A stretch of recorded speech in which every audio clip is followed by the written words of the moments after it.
ఇప్పుడు ఈ ప్రకృతి వ్యవసాయం అంటారండి దీన్ని. సేంద్రియ వ్యవసాయము, ప్రకృతి వ్యవసాయం అంటారు. అంటే మనము మన ఇంట్లో కావాల్సినవి, మన ఇంట్లో ఎంతమంది సభ్యులు ఉన్నారు, ఎంత పండించుకోవాలి, ఇవన్నీ మనం చేయాల్సింది ఆర్గానిక్ ఫార్మింగ్. దీని పేరు ఆర్గానిక్ ఫార్మింగ్, సేంద్రియ వ్యవసాయం. దీన్నే ప్రకృతి వ్యవసాయం అని కూడా అంటారు. ప్రకృతికి సంబంధించి ప్రకృతి యొక్క పైన ఆధారపడుతూ మనం పండించే వ్యవసాయాన్ని ప్రకృతి వ్యవసాయం అంటారు. ఇది ఆర్గానిక్ ఫార్మింగ్. ఆర్గానిక్ ఫార్మింగ్ అంటే ఏంటి? మనం వేసేవి సేంద్రియమైన వస్తువులతో పండించేది ఆర్గానిక్ ఫార్మింగ్. సేంద్రియ ఉత్పత్తులు అంటే ఏంటవి? కౌ మాన్యూర్, గో ఆధారిత సంబంధమైన ఉత్పత్తులు అన్ని కలిపి మనకు సేంద్రియ ఉత్పత్తులు, ఆర్గానిక్ ఫార్మింగ్ దాని పేరు. అయితే మనకు సేంద్రియ ఉత్పత్తుల్లో ఏమవుతుందంటే మనకు కౌ మాన్యూర్ ఫస్ట్ తీసుకోవాలి. మనం కౌ మాన్యూర్లో మనకి ఏంటి? ఎన్పికే ఫుల్ స్థాయిలో ఉంటుంది. మనకి ఎన్పికే తెలుసు కదా, పొటాషియం, నైట్రోజన్, ఫాస్ఫరస్. ఈ మూడు కూడా మనకు పూర్తి స్థాయిలో లభ్యమయ్యేది ఏంటంటే మనకు కౌ మాన్యూర్. ఈ కౌ మాన్యూర్ గో ఆధారిత సంబంధమైన ఉత్పత్తుల్లో ఎన్పికే ఉండడం వలన మనకు ఆర్గానిక్ ఫార్మింగ్ సాధ్యపడుతుంది. ఈ ఆర్గానిక్ ఫార్మింగ్లో మనం చేసినది వస్తువు కానీ మనం తీసుకున్న ఈల్డ్ కానీ ప్రతిదీ కూడా ఆర్గానిక్ మ్యాటర్తో కలిగి ఉంటుంది. ఈ ఆర్గానిక్ మ్యాటర్తో ఉండడం వలన మనకు అనారోగ్య సమస్యలు రావు. ఆరోగ్యంగా ప్రతి ఒక్కళ్ళు ఉండగలుగుతాము. ప్లస్ గో ఆధారిత సంబంధమైనవి వాడడం వలన, కౌ మాన్యూర్ వాడటం వలన మంచి ఆక్సిజన్ని మనం తీసుకుంటాం. ఆక్సిజన్ ఉత్పత్తి బాగా జరుగుతుంది. ఏర్లకు వేరియేషన్ జరుగుతుంది.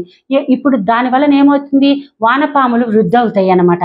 దాంట్లో వానపాములు వృద్ధి అవడం మూలాన మనకు ఈ కౌ మాన్యూర్లో ఉండే ఎన్పిక వలన ఈ వేర్లు దీన్ని నత్రజని వాటిని తీసుకొని వేర్లు బలంగా అయ్యి వేరు వ్యవస్థ బాగుంటే చెట్టు వ్యవస్థ బాగుంటుంది. అలాగా ఈ ఫార్మింగ్ యొక్క ముఖ్య ఉద్దేశం ఏంటంటే ఆర్గానిక్ ఫార్మింగ్ ప్లస్ గో ఆధారిత వ్యవసాయ ఉత్పత్తులను తీసుకోవడము. మనం ఆర్గానిక్ మ్యాటర్గా సాయిల్ని ఎలా ప్రిపేర్ చేసుకోవాలి? సాయిల్ని ఎలా ప్రిపేర్ చేస్తాము? ఫస్ట్ కౌ మాన్యూర్ ఎంత తీసుకోవాలి? ఇప్పుడు మనకు పైన ఒక 50 మొక్కలు ఉన్నాయి అనుకోండి, మామూలుగా తీసుకున్నాం. 50 మొక్కలు ఉంటే మనము హాఫ్ సంచి కౌ మాన్యూర్ తీసుకోవాలి. అంటే 50 kgs బ్యాగ్లో 25 kgs బ్యాగ్ని తీసుకోవాలి. కౌ మాన్యూర్ తీసుకొని దాంట్లో మళ్ళీ ఈ ఎన్పికే గుళికలు, అసలు అది కూడా ఎన్పికేని ఆల్రెడీ, ఇది కూడా ఆర్గానిక్ ఎన్పికే. ఇది బోన్ మీల్, సూడోమోనాస్, వ్యామ్,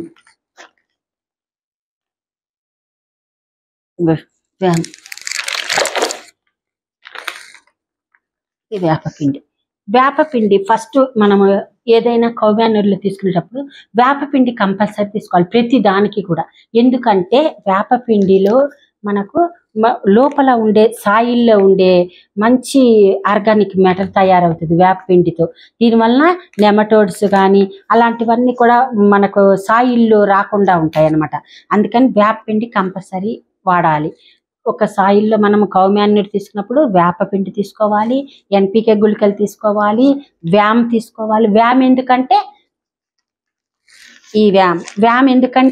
ఇది దాని యొక్క వేరు వ్యవస్థని బాగు చేస్తుంది. వ్యామ్ దాంట్లో పురుగు పట్టకుండా మనకు అప్పుడప్పుడు వైట్ ఫంగస్ అనేది వస్తుంది, ఆ ఫంగస్ రాకుండా కాపాడుతుంది అన్నమాట ఇది.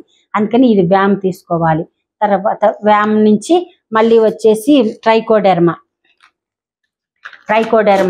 సూడోమోనాస్, ఈ రెండు కూడా తీసుకోవాలి. ఇవి కూడా ఏంటంటే ఆర్గానిక్ మ్యాటర్స్. ఇవి కూడా ఏంటంటే వాటిల్లో వేరు వ్యవస్థ కానీ మళ్ళీ నెమటోడ్స్ కానీ ఇలాంటివన్నీ రాకుండా మనకి కాపాడుతుంది అన్నమాట ఇవన్నీ. అందుకని ఒకసారి మనం మ్యాటర్ని తయారు చేసుకొని పెట్టుకున్నామంటే మనము ప్రతి చెట్టుకి ఇది వాడచ్చు. దుంప జాతికి వాడచ్చు ఏదన్నా. మళ్ళీ ఇది కాకుండా ఎప్సమ్ సాల్ట్ కూడా తీసుకోవాలి కొంచెం. ఇప్పుడు దేనికి ఎంత తీసుకోవాలి? ఇప్పుడు మనం ఒక 25 kgs గో ఆధారితమైన కౌ మాన్యూర్ తీసుకుందాం అనుకుంటే మనము ఒక 50 grams సూడోమోనాస్ తీసుకోవాలి, 50 grams ట్రైకోడెర్మా తీసుకోవాలి. మళ్ళీ అది వచ్చేసి 1 kg ప్యాకెట్ వేపపిండి తీసుకోవాలి.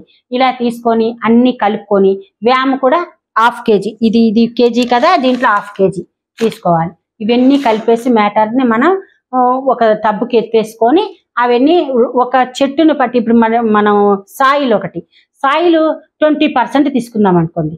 Soil 20%, soil 20% plus organic matter అంటే ఆవు పేడ 20% ప్లస్ ఇది ఒక 10%, ఈ సాయి ఇవన్నీ కూడా ట్రైకోడెర్మా సోడోమోనాస్ అన్ని 5% ఇవన్నీ తీసుకొని మనం కేజీ మాన్యూర్ ఇది తీసుకోవాలి, వేపపిండి తీసుకుంటే అప్పుడు మనకు దాంట్లో ఈ మ్యాటర్స్ లో కూడా పాడవకుండా వేరు వ్యవస్థ దెబ్బతినకుండా ఈ వ్యాము ఇవన్నీ కూడా బాగా పనిచేస్తాయి అన్నమాట. ఇప్పుడు ఇవన్నీ వేసిన తర్వాత మనం అన్ని మిక్స్ చేసేసుకొని అప్పుడు మనము చెట్టుని ఫస్ట్ ఒక వారం రోజులు బయట నుంచి తెచ్చిన చెట్టుని మనము మన ఇంట్లో నర్సరీ నుంచి తెచ్చిన చెట్టుని వారం రోజులు మన వాతావరణానికి అలవాటు పడేటట్టు చేయాలి. చేసిన తర్వాతనే చెట్టు ఈ మ్యాటర్లో పెట్టాలి. పెట్టినప్పుడు మనము వాటర్ పోసుకొని ఫస్ట్ చెట్టుని స్టాండ్ చేసిన తర్వాత మనము అప్పుడు మనం కుండీలో స్టార్ట్ చేసుకోవాలన్నమాట. ఈ విధంగా ఫస్ట్ పెట్టినప్పుడు 7 days మళ్ళీ మనం కుండీని బయటకు పెట్టకూడదు, ఇంట్లోనే పెట్టాలి. అప్పుడు మనకు ఒకసారి అందరికి ఏంటంటే గులాబీ చెట్టు తెచ్చామంటే నర్సరీ నుండి ఒక పువ్వు పూస్తుంది చనిపోతుంది మేడం ఏంటిది అని అడుగుతా ఉన్నారు. అది అలా కాదు. ఒకసారి మనం తెచ్చామంటే దాన్ని మనము 7 days ఇంట్లో పెట్టాలి. మన ఇంటి వాతావరణానికి అలవాటు పడాలి. అది పడిన తర్వాతనే దాన్ని పాటింగ్ మిక్స్ చేసి పాటింగ్ మిక్స్లో పెట్టాలి. అప్పుడు దాన్ని పూస్తుంది. మళ్ళీ ఒక పువ్వు పూసిన తర్వాత దాన్ని కటింగ్ పెట్టాలి. దానికి మళ్ళీ అక్కడి నుంచి 2 notes వస్తాయి. అప్పుడు మళ్ళీ 2 పూలు వస్తాయి.